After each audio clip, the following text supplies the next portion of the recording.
இருக்கின்ற பத்திரிகை நண்பர்கள், சகோதரர்கள், தொலைக்காட்சி நண்பர்கள் அனைவருக்கும் இயலிசை நாடக மன்றம் சார்பாக எங்களுடைய பொங்கல் வாழ்த்துக்களை தெரிவித்துக் கொள்கின்றோம்.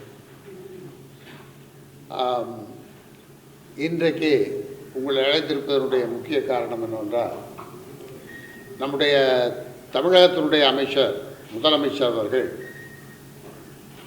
தமிழ்நாடு முழுக்க பொங்கல் விழாவை சிறப்பாக கொண்டாட வேண்டும் என்ற கட்டளையை இட்டிருக்கிறார். அதில் தமிழ்நாடு இயலிசை நாடக மன்றம் முக்கிய பங்கு வகிக்க வேண்டும் என்று அரசு கட்டளை பிறப்பித்துள்ளது. அதன் காரணமாக இப்போது நாளை 18ஆம் தேதி, நாளை மறுநாள் 18ஆம் தேதி தமிழ்நாடு முழுக்க 38 மாவட்டங்களிலும் ஒரே நேரத்திலே தமிழ்நாடு இயலிசை நாடக மன்றம் ஒவ்வொரு மாவட்டத்திலும் 100க்கு மேற்பட்ட கலைஞர்கள் பங்கு கொள்ளும் கலை நிகழ்ச்சி அங்கே இருக்கின்ற பூங்காக்கள், மக்கள் கூடுகின்ற இடமாக பார்த்து அங்கே ஒரே நாளில் ஒரே நேரத்திலே நடைபெற இருக்கிறது.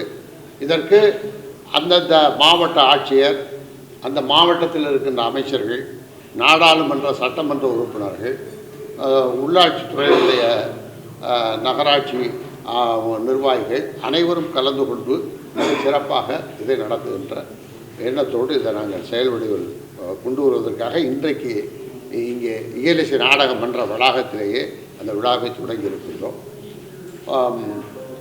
இதில் என்னென்னா, அரசு ரொம்ப நிறைய இந்த 5 ஆண்டு முடிய போது நிறைய நன்மைகளை, திட்டங்களை இந்த அரசு செய்திருக்கிறது.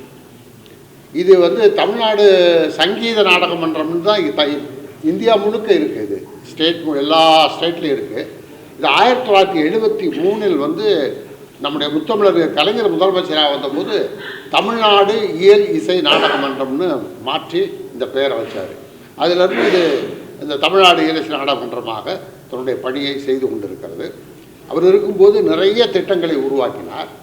இப்போது நம்முடைய முதல்வர் அவர்கள் அந்த திட்டங்களுக்கு, அந்த கலைஞர்களுடைய வாழ்க்கை, வாழ்வாதாரம், அவர்களுடைய பிள்ளைகள், குடும்பம் முன்னேறுவதற்கான எண்ணற்ற திட்டங்களை செய்திருக்கிறார். இதில் குறிப்பாக சொல்லணும்னா, குறைவாக இருந்த நிதியை அதிகமாக ஒதுக்கீடு செய்தார்.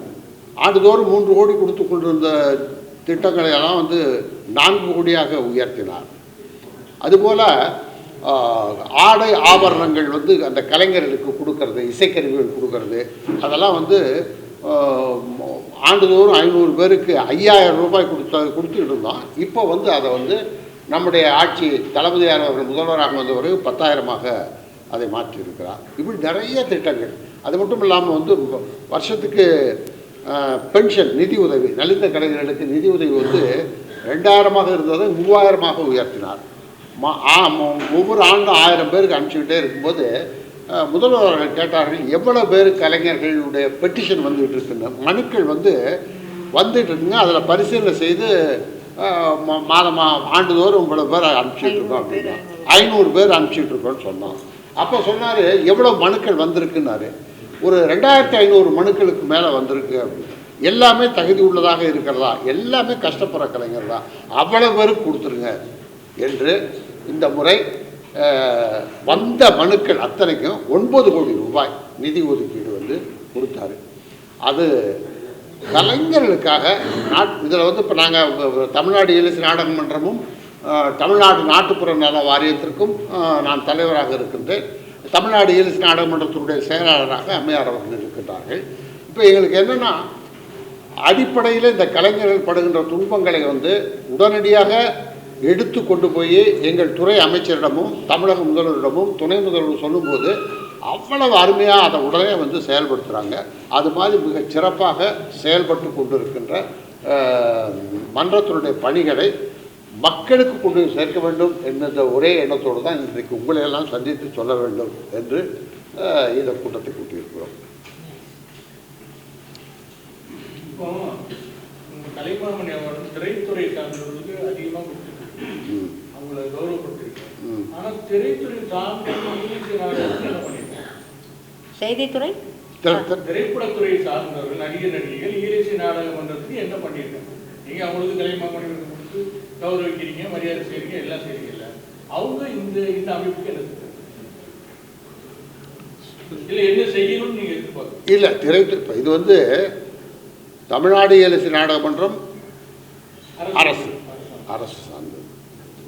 அதனால் வந்து இந்த அரசு சார்ந்ததில் அரசின் மூலமாக கலைத்துறைக்கும் துறைத்துறையில் இருப்பவர்களுக்கும் அரசின் மூலமாக மன்றத்தின் வழியாக திட்டங்களை கொண்டு போய் சேர்ப்பது தான் நம்முடைய கடமை. அதனால் வந்து அவங்க செய்யணும்னு நாங்கள் எதிர்பார்க்கல, அவங்க செய்யணும்னு எதிர்பார்க்கல. தாராளமாக யார் வந்து மன்றத்துக்காக ஏதாவது உதவி செய்யறாங்கன்னா அதை யாரும் மறுக்க முடியும். கலைஞர்களுக்காக உதவி செய்யணும்னு சொன்னாங்கன்னா எதிர்பார்ப்பேன். ஒன்றுமே இல்லை. இப்போ நாங்கள் 2 பேருமே திரைத்துறையில் இருக்கிறவங்க தான். இவங்க வந்து கிட்டத்தட்ட 50-60 ஆண்டு காலமாக பொது வாழ்க்கை பாடகராக இருந்தவங்க, கலை நிகழ்ச்சிகள் செய்தவர்கள். இவருடைய கணவனும் மிகப்பெரிய இசையமைப்பாளர். நான் உங்களுக்கு தெரியும் 40-45 வருஷமாக சினிமா உலகத்தில் இருக்கிறேன், நாடகத்திலேருந்து வந்தேன். அதனால் இதனுடைய பேசிக்கில் எவ்வளோ பிரச்சனைகள் இருக்குது. கிட்டத்தட்ட தமிழ்நாட்டில் மட்டும் 7 லட்சம் கலைஞர்கள் இருக்காங்க. முறைப்படுத்தாமல் கரெக்டாக வந்து கணக்கெடுக்காமல் பார்த்தா தோராயமாக 7 லட்சம் பேர் இருக்காங்க. அதில் வாரியத்தில், நாட்டுப்புற கலைஞர்கள் வாரியத்தில் வந்து 50,000 பேர் தான் இதுவரை உறுப்பினர் ஆகியிருக்காங்க. இதை வேகமாக இதை வந்து உறுப்பினர்கள் நிறைய சேர்த்தா தான் அவங்களுக்கு அரசின் மூலமான திட்டங்களை வந்து செயல்படுத்த முடியும்னு இப்போ நாங்கள் அதற்கான நடவடிக்கையும் எடுத்துக்கிட்டு இருக்கோம். இந்த ஓய்வூதியம் கொடுக்கறது வந்து பாருங்கள், அதில் நிறைய சிக்கல் இருந்தது. என்ன சிக்கல் இருந்ததுன்னா, தாசில்தார்கிட்ட கையெழுத்து வாங்கணும், டிஆர்ஓட்ட கையெழுத்து வாங்கணும், ஆர்ஐட்ட கையெழுத்து வாங்கணும். இப்படி எல்லாருமே போய் சுற்றி வரும்போது அந்த கலைஞனுக்கு வயதாகிடுது, அவனுக்கு வந்து பென்ஷன் போய் சேர்றது கஷ்டமாக இருக்குது. அதையும் அரசிடம் எடுத்து சொல்லி ஒரு குழுவை நியமித்து தேர்ந்த கலைஞர்கள், புதிய கலைஞர்கள் ஒரு குழு இருந்து, இந்த குழுவில் அந்த கலைஞனை பார்த்தா இவன் உண்மையான கலைஞன், இவன் கஷ்டப்படுறான், இவனுக்கு நிதி உதவி கொடுத்தா உடனே கொடுத்துடலாம் அப்படின்ற மாதிரி ஒரு திட்டத்தை உருவாக்கியிருக்கோம். நம்ம வந்து இதுக்கு முன்னாடி ஒரு பிரச்சனை இருந்தது. கலைமாமணி கடந்த ஆண்டுகளில் வந்து கலைமாமணிகள் நிறைய சீர்கேடுகள் இதெல்லாம் நடந்ததுன்னு நிறைய பேர் வழக்கு பண்ணுறதுக்கெல்லாம் போனாங்க. அதனாலேயே நம்ம ஆட்சி வந்ததுக்கப்புறம் வந்து நம்ம அதை கொடுக்கறதுக்கு கொஞ்சம் காலதாமதம் ஆனது. ஏனென்றால் நீதிமன்றத்தில் வழக்கு இருந்தது.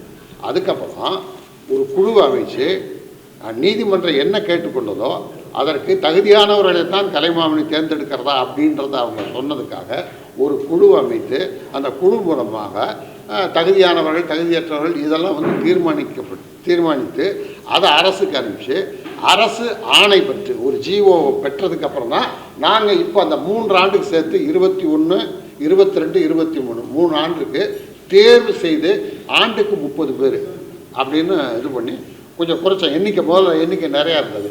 ஆண்டுக்கு 30 பேர் சொல்லி 90 கலைஞர்களுக்கு இந்த ஆண்டு இப்போ கடந்த 2-3 மாதத்துக்கு முன்னாடி முதலமைச்சர் தலைமையில் கொடுத்தோம். துணை முதல்வரும் முதலமைச்சரும் அதில் வந்து மக்கள் மத்தியில், கலைஞர்கள் மத்தியில் வெறும் திரைப்படம் மட்டும் இல்லை, அதுக்குள்ளே வந்து நாட்டுப்புற கலைஞர்கள் இருக்கிறது, பரதநாட்டியம் இருக்குது, பாடல் இருக்குது. இது எல்லாம் சேர்த்து ஒட்டுமொத்தமாக தகுதி வாய்ந்த கலைஞர்களுக்கு இந்த அரசு வந்து கொடுத்துருக்குன்ற அந்த பெயரை தமிழ்நாடு இயலிசை நாடகம் மற்றும் சொல்லுங்கள். 90 பேருக்கு கொடுத்தோம் போன முறை. அதில் 17 பேர் தான் திரைத்துறை, ஒன்லி 17 பேருக்கு தான் கொடுத்துருக்கோம். செய்தித்துறை ஏற்கனவே கொடுக்குறாங்க, திரைப்படத்துக்கு நிறைய விருதுகள் செய்தித்துறை கொடுக்குறாங்க. ஆனால் இயலிசை நாடக மன்றம் அவங்களையும் விட்டுறக்கூடாதுங்கிறதுக்காக அதில் 17 பேருக்கு தான் கொடுத்துருக்கோம். அதே போல் சின்னத்திரை, இன்றைக்கி எல்லாரும் பெரிய படங்கள் ஃபீச்சர் ஃபிலிமு படத்தில் தேட்டரில் போய் பார்க்குறத விட அந்த சின்னத்திரைங்கிறத விட அதை இல்லத்திரைன்னு சொல்லலாம். ஏன்னா இல்லத்துலேருந்தே ஃபிங்கர் டிப்பில் வச்சுக்கிட்டு வாட்ச் பண்ணுறாங்க. ஸோ இந்த சின்னத்திரை கலைஞர்களுக்கும் நாங்கள் இயலிசை நாடக மன்றம் மூலமாக அவார்டு கொடுக்கணும். அது அவங்களுக்கு ஒரு பெரிய மகிழ்ச்சியாக இருக்குது. அன்றைக்கி சிஎம் பேசும்போது கூட சொன்னார், நாங்கள் எல்லா ஜென்ரேஷனையும் வந்து 95 வயதுக்காரரும் வந்து கலைமாமணி வாங்கினார், அனிருத்தும் வாங்கியிருக்காரு. ஸோ இந்த ஜென்ரேஷன் அந்த ஜென்ரேஷன் டுகெதர் எல்லாருக்கும் நாங்கள் இவ்வளோ சிறப்பாக கொடுத்துட்ருக்கோன்னு சிஎம் அன்றைக்கி சொன்னாங்க. இன்னும் 2 வருஷத்துக்கு நாங்கள் இன்னும் தர வேண்டியிருக்கு. ஆமாம், அதையும் சீக்கிரம் பிப்ரவரி ஒரு ஃபர்ஸ்ட் வீக் செகண்ட் வீக்குள்ளே ஏண்டா கொடுத்துறதுன்னு அரசு சிஎம் டிசைட் பண்ணி தேதி கொடுத்ததும் அதையும் கொடுத்துருவோம். அந்த 2 வருஷம் பேலன்ஸு அதையும் கொடுத்துரும்.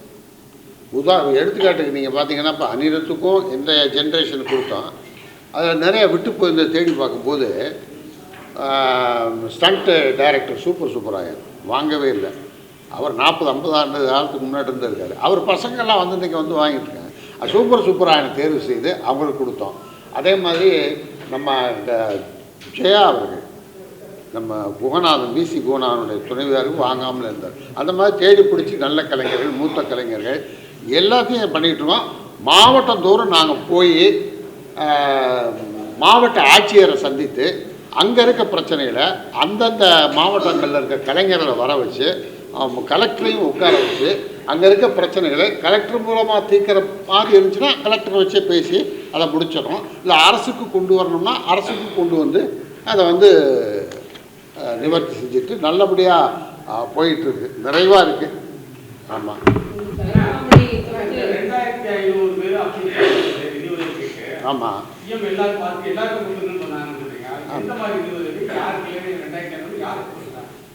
என்ன புரியல.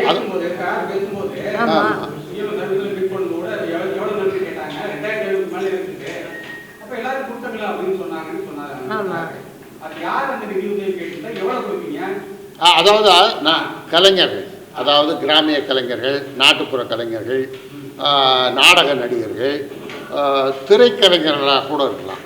நலிவுற்ற நிலையில் கஷ்டப்படுறவங்க அவங்க வந்து இயலிசை நாடகம் பண்ணுறதுக்கு மனு போடுவாங்க. மனு போடும்போது முறையாக அவர் எந்த பகுதியில் வாழ்கிறாரு, அந்த பகுதியில் இருந்து அவருக்கான சான்றிதழ், அவர் உண்மையிலே கஷ்டப்படுறாரு, அது எல்லாத்தையும் வந்து அரசு முறை பிரகாரம் தாசில்தார் ஆர்ஐ அவங்க சர்டிஃபிகேட்டோடு வந்து தகுதியான நிர்ணயம் பண்றதுக்காக எங்க குழு ஒண்ணு இருக்கு. ஒரு குழு இருக்கு. சீனியர் கலைஞர்கள் அங்க இருக்கிறாங்க. மாதம் கொடுக்குறது. பென்ஷன் 3000 மாதம் கொடுக்குறது.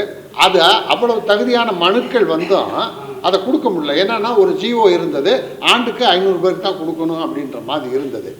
அதை தான் நாங்கள் சொன்ன உடனே முதல்வர் சொன்னார், இவ்வளோ பெட்டிங்கில் இருக்க எல்லாம் தகுதியான மனுவான்னு கேட்டார். ஆமாங்க, எல்லாமே வந்து ஒரு குழு போட்டு தேர்ந்தெடுத்து வச்சுருக்கோம். அப்போ கஷ்டப்படுறவங்களை ஏன் வந்து நம்ம நிறுத்தி வைக்கணும், அதை மொத்தமாக நீங்கள் கொடுங்க, அதுக்கு எவ்வளோ ஆகும்னு அதிகாரிகள் கேட்டார். 9 கோடி ரூபா ஆகுதுன்னு சொன்னாங்க. சொன்ன உடனே 9 கோடி சாங்ஷன் பண்ணுவோம் அரசு, எல்லாருக்கும் போய் அந்த அதுன்னு சொன்னார்.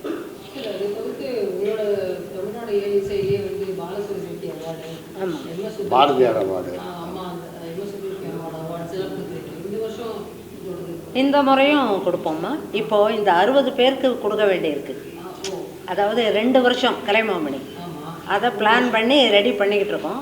அலாங் வித் தட் இந்த 3 ஸ்பெஷல் அவார்ட்ஸும் பாரதியார் விருது, பாலசரஸ்வதி விருது, அந்த மாதிரி 3 விருது. ஆமாம், அதுவும் தான். இது இந்த 3 தான். ஆமாங்க. அதாவதுங்க, கனிமொழி அவங்க 10 வருஷத்துமாக வந்து நடத்திக்கிட்டு இருக்காங்க, சென்னை சங்கமம் நடத்திக்கிட்டு இருக்காங்க. இப்போது கலை பண்பாட்டுத்துறை சார்பில் அவங்க இந்த கிராமிய கலை விழா நடத்த ஆரம்பித்தாங்க. அதுக்கு நம்ம முதல்வர் அவர்கள் கனிக்கு ஏற்கனவே ரொம்ப எக்ஸ்பீரியன்ஸ் இருக்கிறதுனால கனியினுடைய கைடன்ஸு, கனி பொறுப்பெடுத்து இதை நடத்தணும் அப்படிங்கிற மாதிரி சொன்னதுனால கலை பண்பாட்டுத்துறையில் கனியும் அந்த பொறுப்பை ஏற்றுக்கிட்டு ரொம்ப சிறப்பாக ஒரு இனாகுரல் ஃபங்க்ஷன் முந்தானத்து நடந்தது. ரொம்ப சிறப்பாக அவங்களும் வந்து 18ஆம் தேதி வரைக்கும் சென்னையில் உள்ள, அதான் அங்கே முக்கியம், சென்னையில் உள்ள பூங்காக்கள், விளையாட்டு திறர்கள், இப்போ நிறைய பேர் கூடுற இடம், இந்த மாதிரி நடத்திக்கிட்டு இருக்காங்க.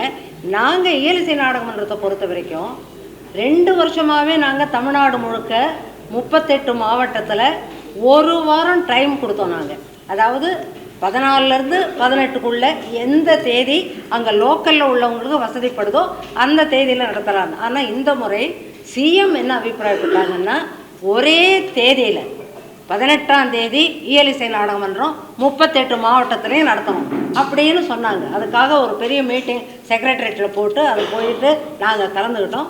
18 நாங்கள், 15 16 கலை பண்பாட்டுத்துறை, 17 சுற்றுலாத்துறை, இப்படி 3 பகுதியாக பிரித்து எங்களுக்கு 18ன்னு ஒதுக்கின காரணத்தினால இப்போ என்ன ஸ்பெஷல்னா, அந்த 18ஆம் தேதி ஒரே நாளில் 38 மாவட்டத்துலேயும் கலைஞர்கள் ஏறக்குறைய 100 பேர் பங்கு கொள்கிற அண்ணன் முன்ன சொன்ன மாதிரி ஒரே நேரத்தில் நடத்துறது மிகப்பெரிய சிறப்பு.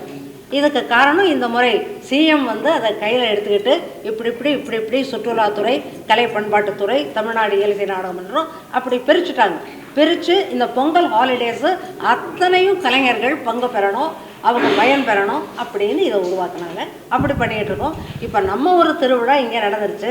18ஓடு அவங்களது முடிய போகுது இந்த கிராமியத்தில். இதெல்லாம் நாங்கள் எப்போ என்ன பண்ணுவோம்னா, அவங்க முடித்ததுக்கப்புறம் 38 மாவட்டத்தையும் நாங்கள் முடிச்சுட்டு சென்னையில் மிகப்பெரிய விழாவை இயலிசை நாடகம் மன்றம் வழக்கமாக நடத்தும்.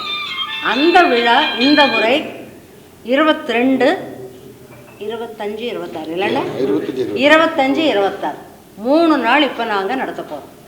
22 மிகப்பெரிய ஒரு பட்டிமன்றம் முத்தமிழ் பேரவையில் ஜெகத் ரட்சகன் தான் நடுவராக இருக்க போகிறாரு. நம்ம ராசா எம்பி அவர்கள் தொடங்கி வைக்க போகிறாங்க.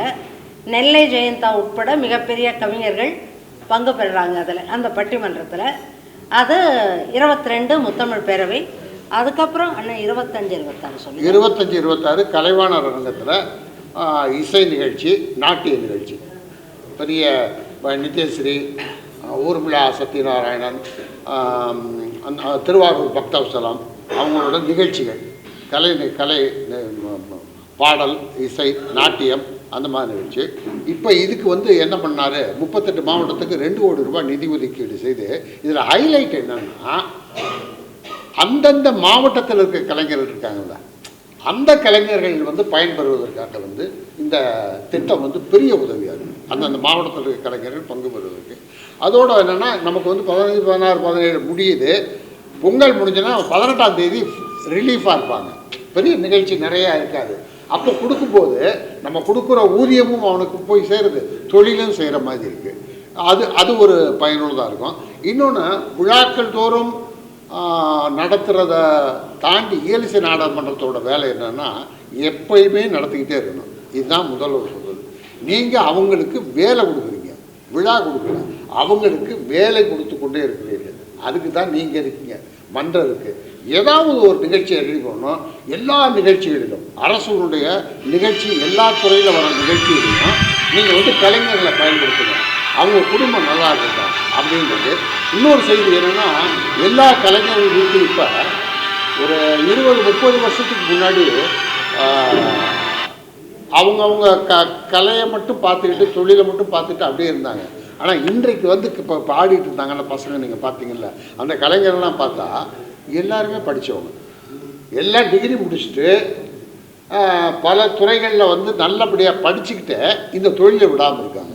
இந்த கலையை கொண்டு வரணுன்ட்டு. இந்த கிராமிய கலைன்றது வந்து ஒரு அற்புதமான விஷயம். வந்து இன்றைக்கி இருக்க மீடியாக்கள் இது விஞ்ஞான வளர்ச்சியில் வந்து அது பாதுகாக்கப்பட வேண்டும் என்பதில் அரசு ரொம்ப கண்ணும் கருத்துமாக இருக்குது. அதுலேயும் தமிழக முதல்வர் வந்து அந்த பாரம்பரியமிக்க கலை வந்து நமக்கு வேணும், அதை பத்திரப்படுத்தணும் அப்படின்னு அதுக்காக வந்து நிறைய திட்டங்களை உருவாக்கி இந்த அரசு செய்து கொண்டு இருக்கிறது. அதில் தான் வந்து இந்த ட்ரெஸ்ஸு, இப்போ அவங்களுக்கு வந்து பணமாக கொடுத்தோம்னா அந்த பணத்தை செலவு பண்ணிடுவாங்க. அதனால் என்னென்னா, இப்போ நாட்டுப்புற கரகாட்டம், காவடி ஆட்டம், ஒயிலாட்டம், மயிலாட்டம்னா அதுக்கு என்ன ட்ரெஸ்ஸு, ஆடை ஆபரணங்கள் வாங்கி கொடுத்துறது, இல்லை இசைக்கருவிகள் வாங்கி கொடுத்துறது, இல்லை நான் அவங்களுக்கு பணமாக கொடுத்து அதை வாங்கிக்கிட்டாங்கன்னா அது ஒரு தனி திட்டம் அப்படியே போயிட்டுருக்கு. இப்படி எண்ணற்ற கலைஞருடைய வாழ்வு சிறப்பதற்கு இது. இன்னொன்று என்னென்னா, எல்லா ஆட்சியர்கிட்டையும், மாவட்ட ஆட்சியர்கிட்டையும் நாங்கள் வந்து ஒரு 2 மாதம் 3 மாதத்துக்கு ஒரு தடவை தமிழ்நாடு முழுக்க நானும் செயலாளரும் சுற்றி வரும்போது அந்த நாடாளுமன்ற உறுப்பினர், எம்எல்ஏ, மாவட்ட துறை அமைச்சர் எல்லாரையும் கூப்பிட்டு வச்சு உட்கார வச்சுட்டு கலெக்டர் ஆஃபீஸ்லேயே கலெக்டர் தலைமையில் மீட்டிங் போடுறோம். அப்போ எல்லா கலைஞரும், அந்த டிஸ்ட்ரிக்டில் இருக்க கலெக்டர் கலைஞர்களெல்லாம் வர வச்சு என்னென்ன பிரச்சனை உங்களுக்கு, இப்போ என் பசங்களுக்கு படிக்கிறதுக்கு இந்த பிரச்சனை இல்லை, எங்களுக்கு வந்து இந்த இடத்துல இடம் இருக்குது, கவர்மெண்ட் இடம் இருக்குது, அந்த இடத்துல நாங்கள் வீடு கட்டலாம், வீடு வேணும்னா அது ஆட்சியர் சம்மந்தப்பட்டது, கலெக்டர் சம்மந்தப்பட்டது. அங்கேயே கலெக்டர்கிட்ட வச்சு கலெக்டர்கிட்ட செஞ்சு கொடுத்து இது மாதிரி ஒரு வேலையை வந்து சைலண்ட்டாக பண்ணிக்கிட்டே இருக்கோம். அப்போ நண்பர் கேட்டார் என்கிட்ட, நீங்கள் வந்து சைலண்ட்டாக இருக்கிற மாதிரி இருக்கே ஏலிசி நாடகம் பண்ணுறோம், அது தெரியணுமே வெளியே அப்படின்னு. உண்மைதான், அது நிறைய பணிகளை நாங்கள் செஞ்சுட்ருக்கோம். ஆனால் அது சைலண்ட்டாக அமைதியாக வந்து அது போயிட்டுருக்கு. அது வந்து மக்களுக்கு கொண்டு போய் சேர்க்கணும். அதுதான் இப்போ வந்து சென்னை சங்கமம் வந்து பண்ணும்போது அது மக்களுக்கு போய் ரீச் ஆகிருக்கு. பெரிய லெவலில் கலைஞர்களை வந்து கொண்டு வந்து சேர்த்தது வந்து சகோதரி கனிமொழி மிக சிறப்பாக அதை வந்து செஞ்சுக்கிட்டு இருக்காரு. அதனால வந்து அதன் மூலமாக நிறையா உலகமெல்லாம் வந்து அங்கீகாரம் பெற்ற கலைஞர்கள் நிறைய பேர் இருக்காங்க. அது மாதிரி நாங்கள் தமிழ்நாடு அரசின் மூலமாக இந்த பணிகளை எல்லாம் செஞ்சிகிட்ருக்கோம். வாரியத்தின் மூலமாக கலைஞர்களுக்கு அடையாள அட்டை கொடுக்குறோம். அடையாள அட்டை கொடுத்தா அந்த அடையாள அட்டை எல்லா இடத்துக்கும் உதவியாக இருக்கும். அப்புறம் கலைமாமணி விருது பெற்றவர்களுக்கு வந்து பஸ் பாஸ், அவருக்கும் அவருக்கு துணையாக ஒருத்தர் போகிறதுக்கும் இலவசமாக போகிறதுக்கான பஸ் பாஸு, இந்த மாதிரி திட்டங்களை எல்லாம் செஞ்சுட்டு இருக்கோம்.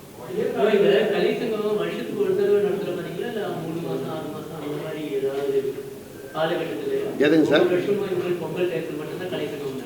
இல்லை, நாங்கள் வந்து எல்லா நிகழ்ச்சியும் நடத்துகிறோம். நிறைய நிகழ்ச்சி கலைச்சங்கமம்ங்கிறது இந்த ஸ்பெசிஃபிக் பொங்கல் ஹாலிடேஸ் நடத்துறது வேறு. இது இல்லாமல் பெர்மனண்ட்டாக த்ரூ அவுட் தி இயர் பண்ணுறது முத்தமிழ் முகாம்னு நடத்துகிறோம். அது என்னென்னா இயல் போய் ஒவ்வொரு காலேஜில் ஆயிரக்கணக்கான ஸ்டூடெண்ட்ஸ்க்கு மத்தியில் கவியரங்கம், பட்டிமன்றம், இயல் சம்மந்தப்பட்டது முத்தமிழ் முகாம் நடத்துகிறோம். அதாவது கலை, இலக்கியம், இயல், இசை, நாடகம், நாட்டியம், கிராமிய கலைகள் அத்தனையும் சேர்ந்து ஒரு வாரம் கண்டினியூஸாக நடத்துவோம். அதெல்லாம் போய்கிட்டே இருக்கும். சங்கரதாஸ் சுவாமி அவருடைய நினைவு நாளை ஒட்டி தமிழ்நாட்டில் முழுக்க சங்கரதாஸ் சுவாமி எழுதிய நாடகங்கள் அது நடந்துக்கிட்டே இருக்கும். இது எங்களுக்கு ஓய்வே கிடையாது. அண்ணன் சொல்கிற மாதிரி ரீச் ஆகலை பப்ளிக்குங்கிறது இட்ஸ் அ ஃபேக்டர். பட் இப்படி த்ரூஅவுட்டு நடத்திக்கிட்டு இருக்கோம். கோயில்களில் நடத்துகிறோம். கோயிலில் ஒவ்வொரு வருஷமும் அதுக்குன்னு ஒரு தனி அலாட்மெண்ட் இருக்குது. அந்த கோயிலில் போய் பரதக்கலை, கிராமிய கலை இதெல்லாம் நடத்திக்கிட்டு இருக்கோம். இதெல்லாம் தொடர்ந்து ஸ்கீம் எங்களுக்கு நடத்திக்கிட்டே இருப்போம், கேப்பே கிடையாது. என்னென்னா இந்த பொங்கல் டைமில் நடத்துறது ஒரு கொஞ்சம் அதிக முக்கியத்துவம் பெறும். அவ்வளோ ஆண்டுதோறும் நடத்திக்கிட்டு இருக்கோம். இப்போ இளங்கலைஞர்களை வந்து ஊக்குவிக்கணுன்றதுக்காக ஒரு திட்டம் இருக்குது, இளங்கலைஞர்கள் ஊக்குவிப்பு திட்டம்னு. அதில் வந்து நாடகங்கள், நாட்டிய நாடகங்கள், இதுக்கெல்லாம் வந்து நாங்கள் இப்போ கொடுத்து திட்டங்கள் அது தனியாக போயிட்டே இருக்கோம். கல்லூரிகளில் வந்து அவங்கள மாணவர்களை கூப்பிட்டு வந்து வச்சு அதில் வந்து ஊக்குவிப்பு இருக்குது. அது மட்டும் இல்லாமல் நூல்கள், நல்ல நல்ல நூல்கள், நாடக நூல், அந்த மாதிரி அதுகளுக்கும் ஊக்குவிப்பு திட்டங்கள் இருக்குது. இது ஒரு கிட்டத்தட்ட கலை, இயலில் வர்ற நூல், கவிதை, கட்டுரை, கதை, இயல், இசையில் வந்து கர்நாடிக், நாட்டுப்புற கலை, கிராமிய பாட்டு அது வந்துடுது. நாடகத்தில் வந்து நாடகம் வந்துடுது. நாடகத்தில் வந்து எங்கன்னா நம்ம சென்னை போன்ற நாடகங்களில் நவீன நாடகங்களும் வந்துடுது. அவங்க நடத்துகிற இசை நாடக நடிகர், இப்போ வள்ளி திருமணம், அந்த ஹரிச்சந்திரா, அது போன்ற முதுமையான கலைகள் இருக்காங்களா, அந்த கலைகளும் வந்து போற்றப்பட வேண்டும் அப்படின்றதும், அதோடு சேர்த்து திரைத்துறை, சின்னத்திரை எல்லாத்தையுமே வந்து. இப்போ கூட சமீபத்தில் பிரளயன் நாடகம் நடந்தது, கனிமொழி தலைமை தாங்கினாங்க. ஆமாம், ரொம்ப சிறப்பாக நடந்தது. ஒரு வாரத்திலேயே ஒரு 10 நாளில் ஒரு 3 நாடகம், 2 நாட்டிய நாடகம் இத்தனையும் நடத்தணும். இப்போ ஒரு 15 நாளைக்கு முன்னே. பட் என்னென்னா அது வெளியே பெரிய பப்ளிசிட்டி பண்ணுறதில்ல. சொல்லுங்கள்.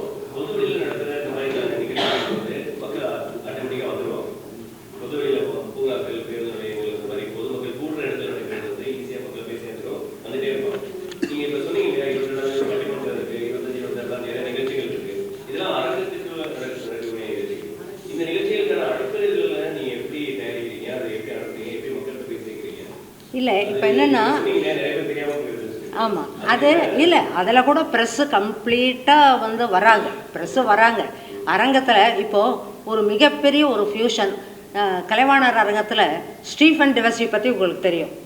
He is world famous.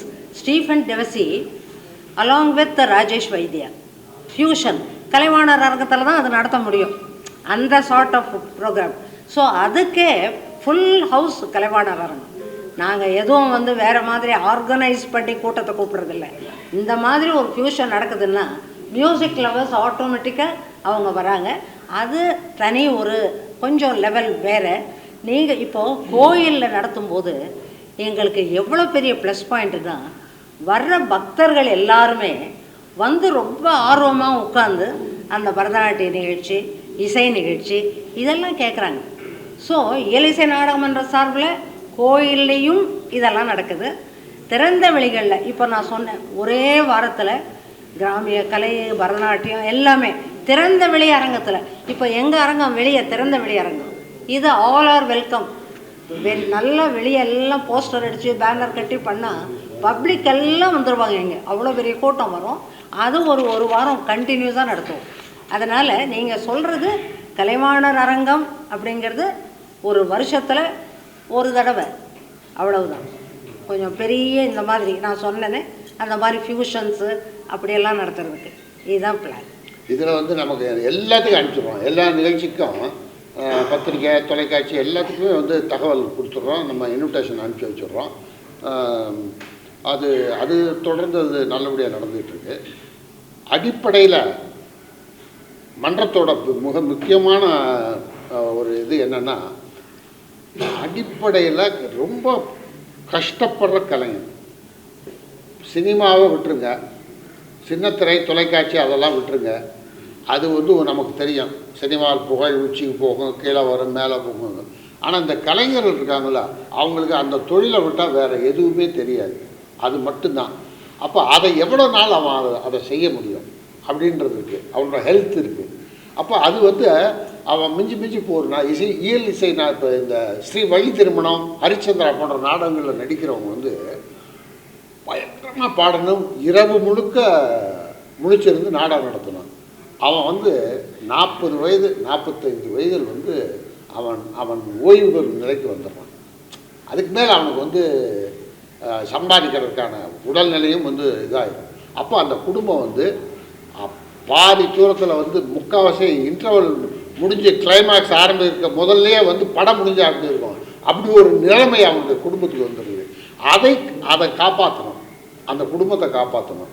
அதுக்கு என்ன செய்யலாம் அப்படின்றப்ப தான் வந்து நாங்கள் என்ன பண்ணோம், அரசில் நீங்கள் கவர்மெண்ட்டில் இருக்கு பாருங்கள், ரிட்டையர்டுக்கான பென்ஷனுக்கான வயது அது வந்து கலைஞர்களுக்கு ஏற்றுக்கொள்ளவே முடியாது. ஏன்னா 60 வயதில் வந்து ரிட்டையர்ட் ஆகிறது கவர்மெண்ட்டோட இது. 60 வயதில் அவன் இருப்பானான்னு எங்களுக்கு தெரியும், அந்த கலைஞன் வந்து உயிரோடு இருப்பான. அதனால் இதுக்கு விதிவிலக்கு வேணுன்றதையும் நாங்கள் கேட்டிருக்கோம், அரசிடம் கேட்டிருக்கோம். அந்த கலைஞர்கள் வந்து அப்போ ஒரு 50 வயசுலேயே அவனுக்கு ஒரு இது விதிவிலக்கு கொடுத்தா அவன் அது அந்த பென்ஷனை, அரசோட பென்ஷனை வாங்கிக்குவான் அப்படின்னு. அப்புறம் கலைமாமணியெல்லாம் தேடி சினிமான்றது மட்டும் நமக்கு தெரியுது, அவங்க அந்த நடிகர்கள் அப்படின்னு. கலைமாமணியை நாங்கள் வந்து 90 வயது 95 வயது இதுக்காகவே தன்னுடைய வாழ்க்கையை அர்ப்பணித்த அந்த கலைஞனை தேடி அவனுக்கு அங்கீகாரம் கொடுக்கும்போது, இந்த ஆண்டு கூட 90 பேர் கொடுக்கும்போது முதல்வர் வந்து ரொம்ப பிஸியாக பல நிகழ்ச்சிகளில் இருந்தார். அப்போ முதல்வரிடம் நாங்கள் சொன்னோம், இந்த மாதிரி வந்து 90 வயசு 80 வயசு அவனுக்கு ஒரு அங்கீகாரம் கிடைக்கணுன்றதுக்காக வந்து ஏங்கி தவிச்ச அந்த உயிர்கள்லாம் இருக்குது. அவங்க வந்து அரசு என்ன சொல்லிட்டாங்க, வந்து நிகழ்ச்சியை கொஞ்ச நேரம் இருந்துட்டு முதல்வர் வேறு நிகழ்ச்சிக்கு போகிறான்னு சொன்னாங்க. இந்த செய்தியை நாங்கள் சொன்ன உடனே முதல்வரில் மற்ற நிகழ்ச்சிகள்லாம் அப்புறம் வச்சுக்கிறேன், அந்த ஒரு கலைஞன் இத்தனை ஆண்டு கழித்து ஒரு 80 வயசில் 85 வயசு 90 வயசில் அவங்க வந்து அதை பெற்று கொடுக்குறான்றப்ப அதை நான் இருந்து தான் கொடுத்துட்டு போவேன்னு 90 பேருக்கு நின்று இருந்து அந்த கொடுத்த அந்த கலைஞர்களுக்கு ஒரு மரியாதையும் அங்கீகாரத்தையும் அரசின் மூலமாக வழங்கினாங்க. அதனால் வந்து ஆமாங்க, அயல் நாடுகள் இல்லை, அயல் நாடுகளில் வந்து நாட்டுப்புற கலைகள் பூரா வந்துருக்கு. அதாவது இந்த கரகம், காவடி, கிட்டத்தட்ட நாட்டார் கலைகள் சொல்லி நீங்கள் ஒரு புக்கை எடுத்தால் கவர்மெண்ட் அங்கீகாரம் கொடுத்த கலைகளே 100 கலைகள் இருக்குது, 100க்கு மேற்பட்ட ஒரு 105 கலைகள் இருக்குன்னு நினைக்கிறேன். அதில் ஒரு முக்கியமான கலைகள் அவங்க வெளிநாட்டில் விரும்புகிறது எது, என்ன மாதிரி விரும்புகிறாங்களோ அந்த நிகழ்ச்சிகளெல்லாம் எடுத்து கொண்டு போகிறோம். இன்னொன்று அந்த நிகழ்ச்சிக்கு கொண்டு போகிற பொருட்கள் இருக்குது பாருங்கள். இப்போ கட்டைக்கால் ஆட்டம் இருக்குன்னா அந்த கட்டையெல்லாம் எடுத்துகிட்டு ஃப்ளைட்டில் கொண்டு போகிறதெல்லாம் கொஞ்சம் சிரமமாக இருக்கும். அது மாதிரி இல்லாமல் மற்ற கலைஞர்கள் இதெல்லாம் எடுத்துகிட்டு போகலாம். இல்லை அங்கேயே தயார் பண்ணாலும் இப்போ என்னென்ன வெளிநாட்டுக்கு போகிறப்ப வெளிநாட்டில் வந்து அங்கே தயாராக இருக்கிற குடும்பங்கள், நம்ம தமிழ் குடும்பங்களில் வந்து பிள்ளைங்கள்லாம் அவங்களாம் ரெடியாக வச்சுருக்காங்க. அவங்க ப்ராக்டிஸ் பண்ணி அப்புறம் இங்கேருந்து 2 நாளைக்கு முன்னாடியே இந்த கலைஞர்களை வர சொல்கிறாங்க. இந்த கலைஞர்கள் மூலமாக அங்கே அவங்க வந்து இது பள்ளி ஸ்கூல் மாதிரி நடத்தி ஒரு 3 நாள் வந்து நாட்டியங்கள், கிராமிய கலைகள், கரகம், காவடி எல்லாம் வச்சு அவங்க ஆடுறாங்க. அந்த மாதிரிலாம் நிகழ்ச்சிகள் வந்து பார்க்குறோம். அதே மாதிரி மாநிலங்களுக்கு மாநிலம் இப்போ இந்தியாவில் இருக்க எல்லா மாநிலத்திற்கும் நாட்டுப்புற கலைகளை கொண்டு போகிறோம். அங்கே இருக்க கலைகளை இங்கே ஒன்று நிகழ்ச்சி நடத்துகிறோம். அது மாதிரி நடத்துகிறோம். ஆமாம் ஆமாம். அண்ணா இது கொஞ்சம் சொல்லிடுங்க.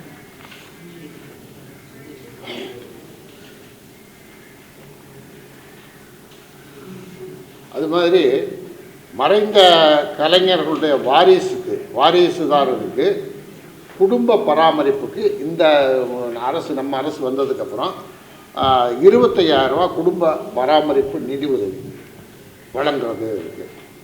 அதே மாதிரி கலைமாமணி விருது வாங்கியவங்களாம் நல்லா இருப்பாங்கன்ற சொல்ல முடியாது. கலைமாமணி விருது வாங்கி ரொம்ப கஷ்டப்படுற நலிவுற்ற கலைஞர்களுக்கு 50,000 ரூபா முன்னாடி வழங்கிட்டு இருந்தது.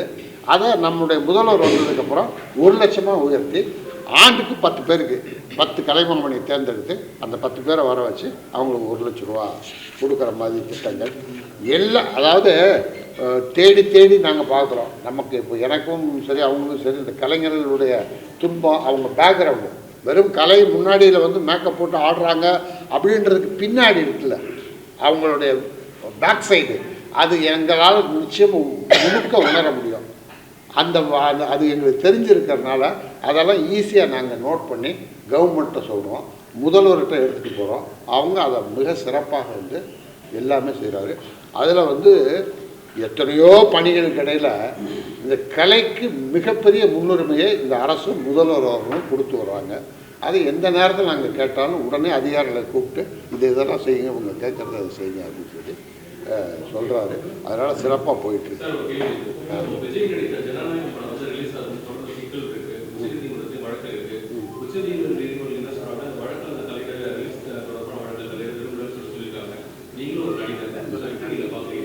இல்லை எனக்கு இப்போ அது அந்த அந்த அந்த படத்தை பற்றி பேச்சே இங்கே வேண்டாம், அது வேண்டாம்.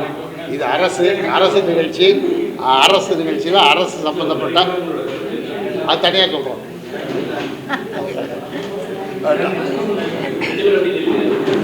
இந்த வீடியோ உங்களுக்கு பிடிச்சிருந்தா ஓபன் மைக் சேனலுக்கு லைக் பண்ணுங்க, ஷேர் பண்ணுங்க, கமெண்ட் பண்ணுங்க, சப்ஸ்கிரைப் பண்ணுங்க, பெல் பட்டன் மறக்காம அமுக்கிருங்க.